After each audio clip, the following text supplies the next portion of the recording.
Welcome to the Australian Prescriber Podcast. Australian Prescriber, independent, peer-reviewed and free. Hi, my name's Jo Chia and welcome to the Australian Prescriber Podcast. Today, joining me on the episode is Dr. Akshay Athavale. Akshay is an advanced trainee in clinical pharmacology at the Royal Prince Alfred Hospital in Sydney. Welcome, Akshay. Hi, Jo. Thanks for having me on. Thanks for joining us. So to get started, I just wanted to know what prompted you to write an article about antiemetic drugs. The idea about the article was actually my wife's idea. She's a GP in the community and encounters a lot of issues with which antiemetics can be prescribed safely for which groups of patients. And she thought it would probably be a good topic that would need to be covered. And so here we are. Oh, great. So you've got some, first-hand feedback from doctors in the community. So that's really good. Yeah. So to start off, can you briefly describe the pathophysiology of nausea and vomiting? Yep, sure. I guess originally, from a physiological standpoint, vomiting is designed to be sort of a protective mechanism to try and expel harmful compounds that are ingested by the body. But they can also reflect various types of medical conditions, including sort of viral or bacterial gastroenteritis, obviously pregnancy or inner ear disturbance, as well as representing adverse effects from multiple medications. So, the mechanism of nausea kind of involves the higher centers in the brain, the cerebral cortex, as well as predominantly what they call the vomiting center in the medulla, in the brainstem. And they have sort of complex pathways between the cerebral cortex, the vomiting center in the brainstem, and the gastrointestinal tract, all of which are connected via the autonomic nervous system.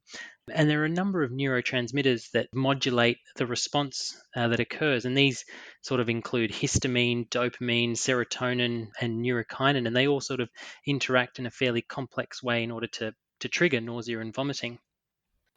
So in regards to the antiemetic drug classes, what are they? And briefly, what are their mechanisms of action? It's a good question. So I guess there are a number of different drug classes that we can use to manage nausea and vomiting, and most of them tend to target the neurotransmitters that I mentioned just a little bit earlier.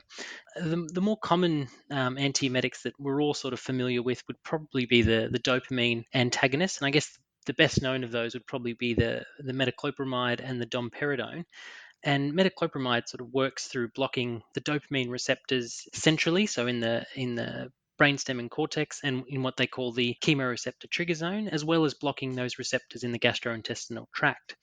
Domperidone, on the other hand, while it's still a dopamine antagonist, only blocks the dopamine receptors in the gastrointestinal tract or the periphery, rather than crossing the blood-brain barrier and having any central effects. There are other dopamine antagonists that I guess we don't classically think of as antiemetics necessarily, and these include things like droperidol, which is very commonly used for its sedative benefits, and haloperidol, which is often used for the same purpose. And then even less commonly, I guess we wouldn't really think of atypical antipsychotics such as olanzapine as being a really useful antiemetic, but it has been shown to be quite effective and also works through blocking the dopamine receptors. I guess the next class would be serotonin antagonists, and everyone's sort of very familiar with these now. I guess ondansetron would be the most well-known, and they block the serotonin 3 receptors in the chemoreceptor trigger zone and in the gastrointestinal tract. Some of the more older antiemetics, such as antihistamines, such as doxalamine or cyclazine, block the histamine 1 receptor in the nucleus tractus solitarius, which is a nucleus within the vomiting center in the medulla. But importantly, they can also have anticholinergic effects, and certain antihistamines like promethazine can also block dopamine receptors. The anticholinergics like hyoscine, which is very commonly used sort of for vestibular causes of nausea and vomiting, block the muscarinic receptors in the vestibular nuclei and the vomiting center and in the cerebral cortex itself. Corticosteroids such as dexamethasone are actually very effective antiemetics, but we don't really see much of their use outside of sort of a chemotherapy palliative care population.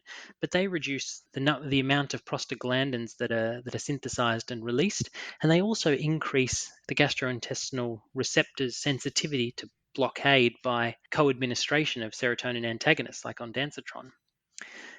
Some of the newer antiemetics, which have fairly limited use at the moment include the neurokinin 1 antagonists, and they block those NK1 receptors both in the peripherally and in the central nervous system. And their use is predominantly limited to chemotherapy related nausea and vomiting.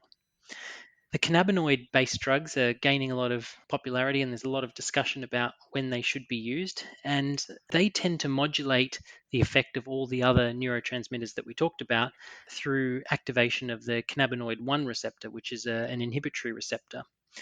At the moment, they're not registered for use as dedicated antiemetics, but they can be used based on a special access program. The last sort of class of antiemetics would probably be considered the benzodiazepines, and lorazepam is probably the drug that's used most commonly.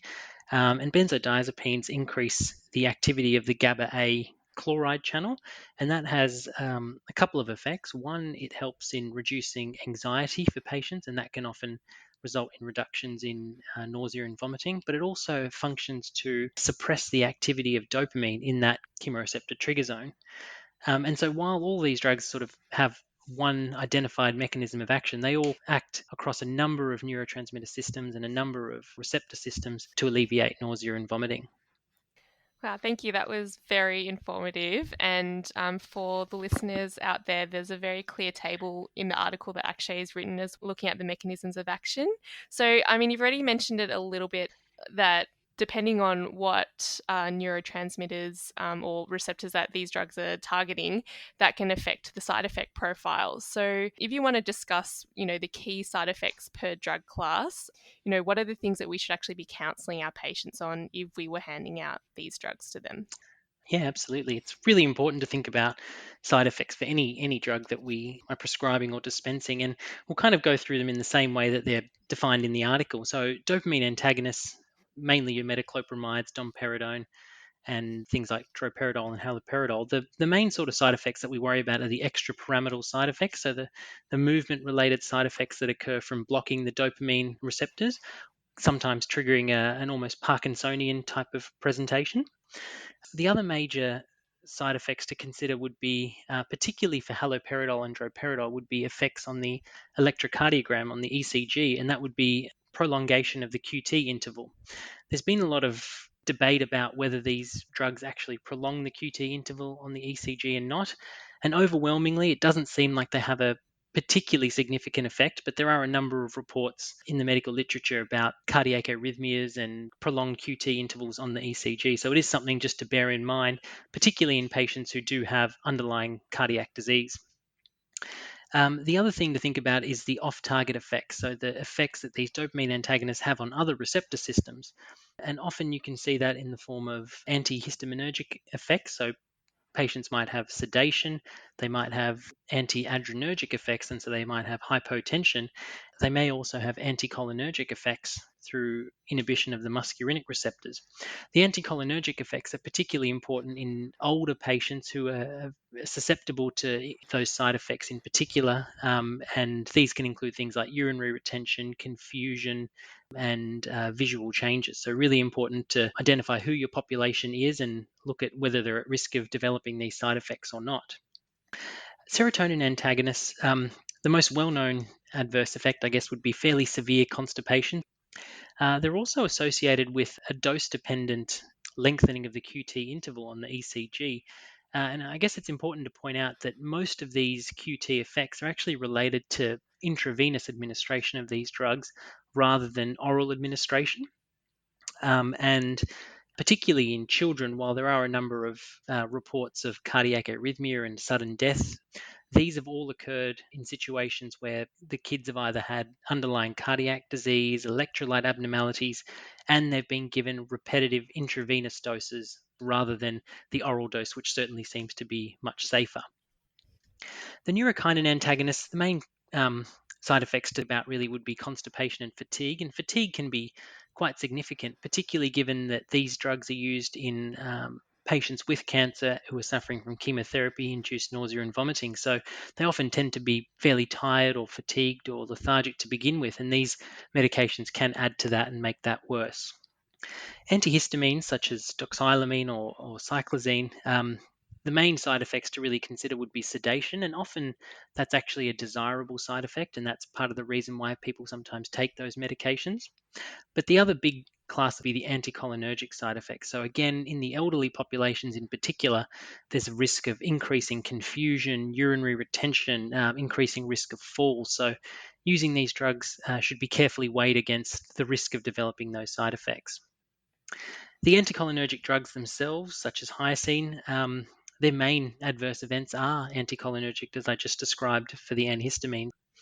The corticosteroids, such as dexamethasone, with acute use of these drugs, I guess the things to consider would be acute mood changes or euphoria or dysphoria, hyperglycemia, and that's particularly important in patients who are diabetic or have difficult to control diabetes.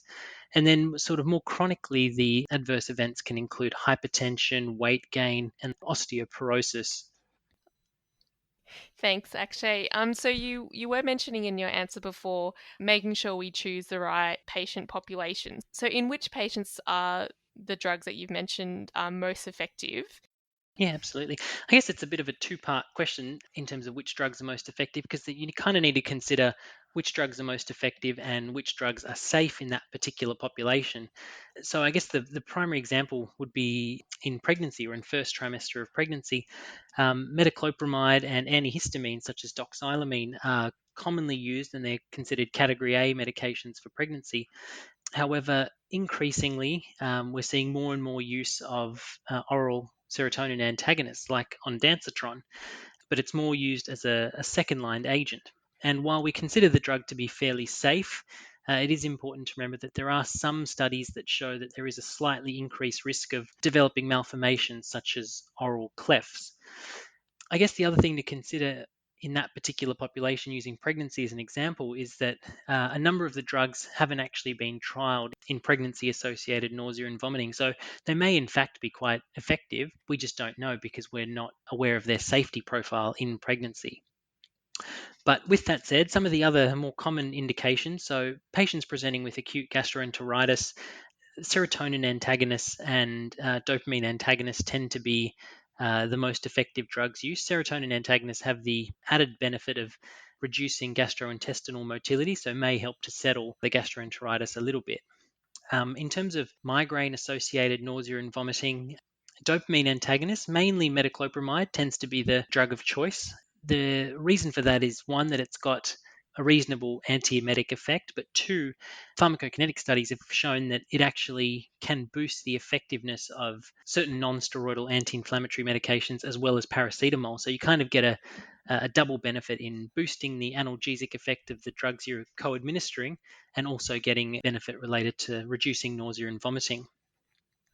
In terms of the vestibular causes and motion sickness associated nausea and vomiting, because acetylcholine and histamine tend to be the main neurotransmitters involved in those pathways, the antihistamines and anticholinergic drugs tend to be the most effective. In patients who have chemotherapy-induced nausea and vomiting or radiation-induced nausea and vomiting, the choice or combination of drugs that you use kind of depend on the chemotherapeutic drugs being used or the extent of radiation that the patient is being exposed to.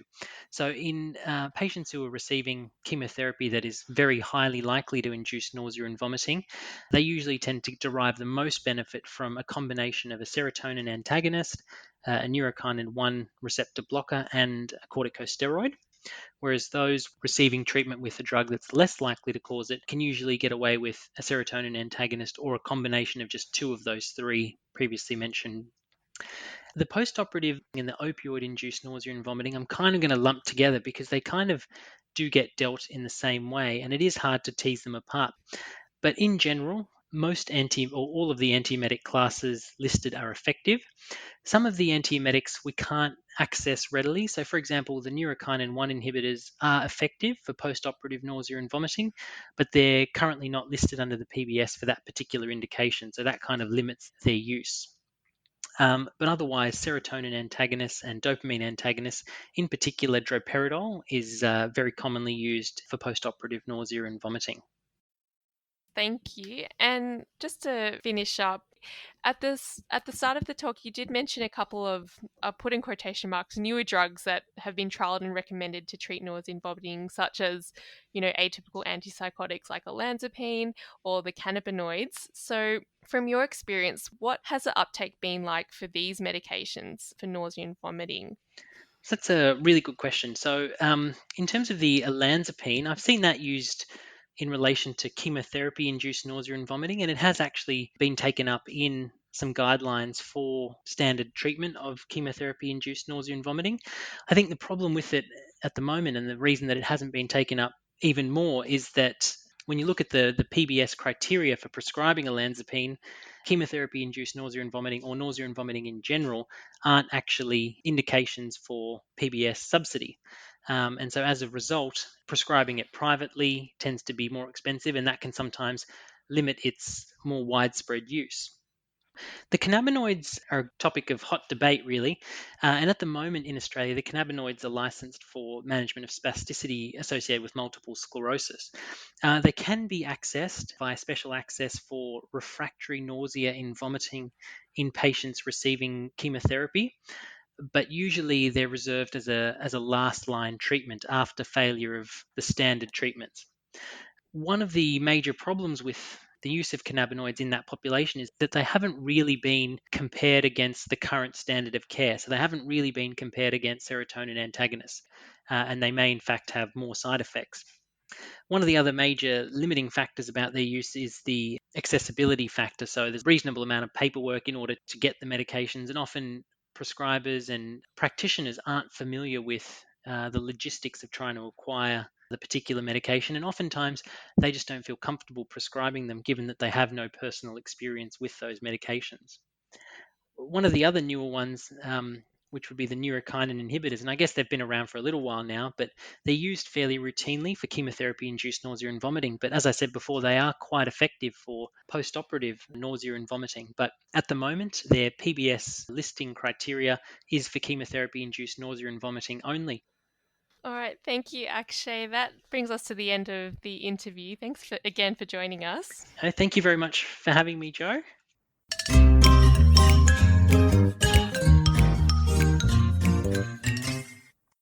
So the comments made by the guest and host of the Australian Prescriber podcast are their own and may not represent Australian Prescriber or NPS medicine-wise. I'm Jo Chia, and thanks again for joining us on the Australian Prescriber podcast.